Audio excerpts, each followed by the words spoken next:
Welcome to my channel. मेरे नए video में आप सबका स्वागत है। वीडियो अच्छा लगे तो इसे ज़रूर से लाइक कीजिए और मेरे चैनल को ज़रूर से सब्सक्राइब कीजिए ताकि मेरे आने वाले वीडियोस को सबसे पहले आप देख पाएँ। इस वीडियो का टॉपिक है sexual reproduction, unit 6 chapter 1। Chapter का नाम था रिप्रोडक्शन इन ऑर्गेनिज्म। ये उस चैप्टर का पार्ट 2 है, जिसमें पार्ट 1 में हम लोग एसेक्सुअल रिप्रोडक्शन पढ़ चुके थे। इस पार्ट में हम लोग सेक्सुअल रिप्रोडक्शन पढ़ेंगे। Now, the sexual reproduction. Sexual reproduction is a type of reproduction that involves the production of an offspring by the fusion of male and female gamete. यानी कि इसमें दो पेरेंट्स इन्वॉल्व होते हैं, दो हैप्लॉइड गैमेट का fusion होता है और दो हैप्लॉइड गैमेट्स के साथ दो जेनेटिक सेटअप आता है, दो टाइप ऑफ जीन्स का फ्यूजन होता है।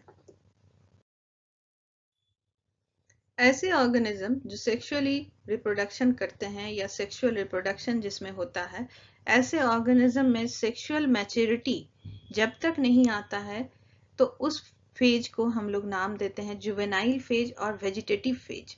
यानी कि आफ्टर द बर्थ से समय से लेके जब तक सेक्सुअल मैच्योरिटी नहीं आता है उस फेज को हम लोग नाम दे रहे हैं वेजिटेटिव फेज या जुवेनाइल फेज। प्लांट में इसे हम वेजिटेटिव फेज कहते हैं, एनिमल्स में हम इसे जुवेनाइल फेज कहते हैं। जुवेनाइल फेज कब खत्म होता है? जब सेक्सुअल मैच्योरिटी ऑर्गेनिज्म अटेन करता है। जैसे कि हम जब कोई पौधा लगाते हैं तो पौधा में कली आने में कुछ देर लगता है, उस समय जब तक कली नहीं आ रहा है उस पीरियड को हम लोग नाम देते हैं वेजिटेटिव फेज। रिप्रोडक्टिवली एक्टिव जो फेज है वो कुछ समय तक चलता है एंड आफ्टर दैट फेज आता है ओल्ड एज, जब रिप्रोडक्टिव कैपेबिलिटी घट जाते हैं या खत्म हो जाते हैं। ओल्ड एज कुछ दिन चलते हैं, सेनेसेंस होता है यानी कि धीरे धीरे डिके करता है, बॉडी का सारा कैपेबिलिटी घटता है और अल्टीमेटली डेथ हो जाता है। तो इस तरह से हम लोग देख रहे हैं वेजिटेटिव ग्रोथ के बाद आता है maturity, sexual maturity phase. Sexual maturity phase को हम लोग रिप्रोडक्टिव फेज भी कह रहे हैं। अब ये रिप्रोडक्टिव फेज जब ऑर्गेनिज्म में आ रहा है तब उसमें कुछ चेंजेस आ रहे हैं। जैसे कि कुछ मैमल्स में हम देखते हैं जो नॉन प्राइमेट है, उसमें उसके फेवरेबल सीजन में जब वो रिप्रोड्यूस करता है उस समय उसके रिप्रोडक्टिव ऑर्गन जो है पूरी तरह से एक्टिव रहते हैं और एक साइकिल चलता है जिसे हम लोग नाम देते हैं एस्ट्रस साइकिल। प्राइमेट में यानी कि मंकी फैमिली में, monkey, app, chimpanzee, human being, इसमें फीमेल ऑर्गेनिज्म के बॉडी में एक मंथली साइकिल चलता है जिसे हम लोग नाम देते हैं menstrual cycle. During this each and every month the organism is capable of reproducing. जो सीजनल ब्रीडर होता है वो सिर्फ फेवरेबल सीजन में ब्रीडिंग कर सकते हैं, लेकिन जो कंटिन्यूअस ब्रीडर होते हैं वो सालों भर ब्रीडिंग यानी कि रिप्रोडक्शन कर सकते हैं। Now the stages of sexual reproduction. Sexual reproduction या रिप्रोडक्टिव फेज के में जब सेक्सुअल रिप्रोडक्शन हो रहा है इसको हम लोग तीन फेज में डिवाइड करते हैं: pre fertilization phase and the post fertilization phase. Pre fertilization phase जिसमें फर्टिलाइजेशन का तैयारी हो रहा है, फर्टिलाइजेशन फेज में हो रहा है fusion of gametes, and post fertilization phase में हो रहा है आफ्टर द फर्टिलाइजेशन जो चेंजेस आ रहा है उसको हम लोग रख रहे हैं पोस्ट फर्टिलाइजेशन फेज में। Now the pre fertilization phase यानी कि फर्टिलाइजेशन का तैयारी, इसको हम लोग दो इवेंट में बांटते हैं: gametogenesis and transfer of gamete. Gametogenesis, genesis शब्द का मतलब होता है बनना। यहाँ पे हम लोग देख रहे हैं गैमेट्स का बनना, यानी कि मेल और फीमेल गैमेट का बनने के प्रोसेस को हम लोग नाम दे रहे हैं गैमेटोजेनेसिस। अब गैमेट के शेप एंड साइज पे हम लोग दो टर्म्स का यूज करते हैं, होमोगैमेटिक एंड हेट्रोगैमेटिक। अगर मेल एंड फीमेल गैमेट दोनों मॉर्फोलॉजिकली, स्ट्रक्चर एंड साइज में सिमिलर है तो उसको, इस कंडीशन को हम लोग नाम देते हैं होमोगैमेटिक। और अगर मेल और फीमेल गैमेट अलग अलग है, शेप एंड साइज में मॉर्फोलॉजिकली अलग अलग है, डिफरेंट है, इस कंडीशन को हम लोग नाम देते हैं heterogametic. Next term is the sexuality. Sexuality मतलब मेल और फीमेल रिप्रोडक्टिव ऑर्गन अगर एक ही ऑर्गेनिज्म के बॉडी में है तो उस कंडीशन को हम लोग नाम देते हैं बायसेक्सुअल। प्लांट अगर ऐसा है, normally majority of the plants का जो फ्लावर हम देखते हैं कंप्लीट फ्लावर है, इसमें मेल एंड फीमेल ऑर्गन दोनों प्रेजेंट है, एंथर एंड पिस्टिल दोनों प्रेजेंट है। इस कंडीशन को हम लोग नाम देते हैं बाइसेक्सुअल या मोनोसियस। लेकिन अगर एनिमल में ऐसा कंडीशन आ रहा है तो हम इस तरह से बाइसेक्सुअल नहीं बोल के उसको हर्माफ्रोडाइट बोलते हैं, जैसे कि आर्थ्रोम में। फिर आता है एक ऑर्गेनिज्म मेल है, एक ऑर्गेनिज्म फीमेल है, यानी कि मेल रिप्रोडक्टिव ऑर्गन और फीमेल रिप्रोडक्टिव ऑर्गन अलग अलग ऑर्गेनिज्म में प्रेजेंट है। इस कंडीशन को हम लोग नाम देते हैं यूनिसेक्सुअल और डायोसियस। प्लांट में इस कंडीशन को हम यूनिसेक्सुअल या डायोसियस कहते हैं। जैसे कि पपाया प्लांट है, पपाया प्लांट में मेल एंड फीमेल प्लांट जो है अलग अलग है, फ्लावर्स भी मेल फ्लावर और फीमेल फ्लावर भी अलग अलग है। Next topic is the transfer of gametes, यानी कि गैमेटोजेनेसिस के बाद जब गैमेट्स बन गए, गैमेट्स मैच्योर कर गए, अब गैमेट्स को ट्रांसफर करना है। प्लांट्स में इस प्रोसेस को हम लोग नाम देते हैं pollination, transfer of gametes. Normally male gametes जो है वो पिस्टिल तक पहुंच रहा है बाय डिफरेंट पॉलिनेटिंग एजेंट्स, तो इस प्रोसेस को हम लोग पॉलिनेशन कर रहे हैं। एनिमल बीइंग में इस प्रोसेस को हम लोग नाम देते हैं कॉपुलेशन, जो एक फिजिकल प्रोसेस है जिसमें ट्रांसफर ऑफ गैमेट हो रहा है। तो फर्टिलाइजेशन इंटरनल है कि एक्सटर्नल है, उस हिसाब से द मोड ऑफ कॉपुलेशन जो है वो अलग अलग तरह से मॉडिफाइड होता है। इसके बाद हम लोग देख रहे हैं fertilization. Fertilization is of two type, external और इंटरनल फर्टिलाइजेशन। अगर फर्टिलाइजेशन यानी कि fusion of gametes female organism के बॉडी के बाहर हो रहा है, ऐसे में इस फ्यूजन ऑफ गैमेट्स को हम लोग नाम देते हैं एक्सटर्नल फर्टिलाइजेशन।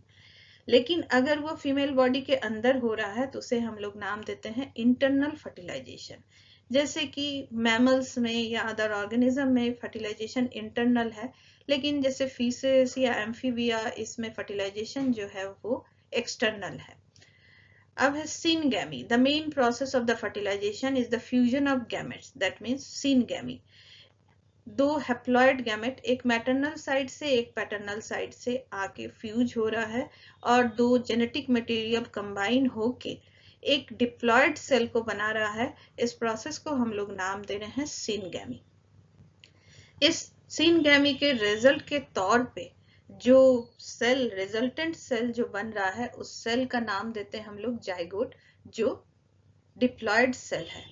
सबसे पहले हैप्लॉयड सेल जो गैमेट बना था वो मियोसाइट्स यानी कि गैमेट मदर सेल्स मियोसिस के माध्यम से डिवाइड किया और हैप्लॉयड गैमेट्स बनाया। ये मियोसाइट्स यानी कि gamete mother cells meiosis division से जो हैप्लॉयड सेल बनाया, दोनों side maternal and paternal side, वो हैप्लॉयड सेल्स आके सिनगैमी या फर्टिलाइजेशन में फ्यूज किया और एक डिप्लॉयड सेल बनाया, वो है जाइगोट। तो अब जो जाइगोट बन गया, इस जाइगोट के साथ क्या होगा, उस फेज को हम लोग रख रहे हैं पोस्ट फर्टिलाइजेशन फेज में। पोस्ट फर्टिलाइजेशन फेज में हम लोग दो चीज देखते हैं, division of zygote and embryogenesis. Zygote एक सिंगल सेल है जो माइटोटिकली डिवाइड करना शुरू करता है और हर सेल एक दूसरे का कॉपी होता है, यानी कि each cell having the same genetic material.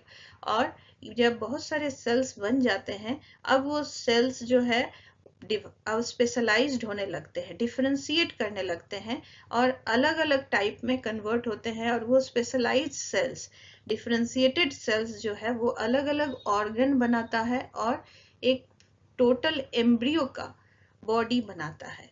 तो इस प्रोसेस को डिवीजन ऑफ जाइगोट के बाद जब डिफरेंशिएशन एंड स्पेशलाइजेशन हो रहा है, अलग अलग ऑर्गन का फॉर्मेशन हो रहा है, इस प्रोसेस को हम लोग नाम देते हैं एम्ब्रियोजेनेसिस, यानी the formation of the embryo.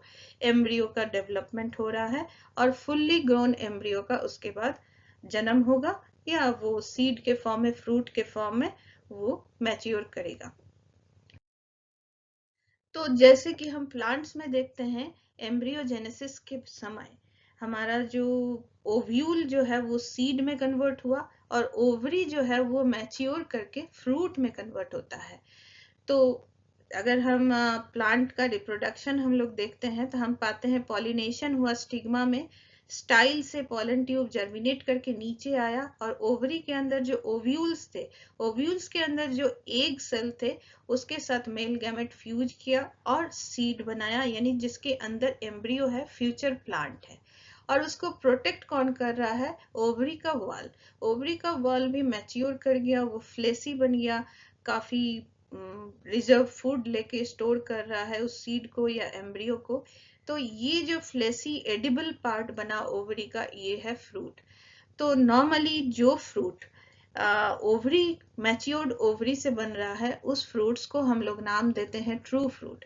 और कुछ ऐसे फ्रूट्स है जो ओवरी से तो नहीं बन रहे हैं लेकिन फ्लावर के दूसरे पार्ट से बन रहे हैं, कि जैसे थैलेमस हो गए।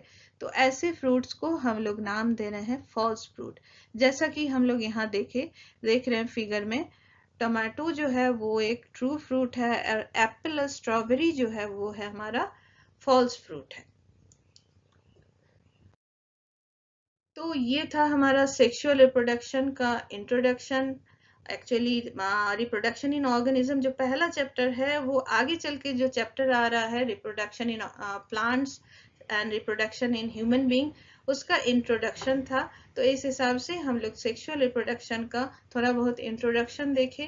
डिटेल में हम लोग आने वाले वीडियोस में देखेंगे। तो thank you for viewing the video. Please like the video and subscribe my channel.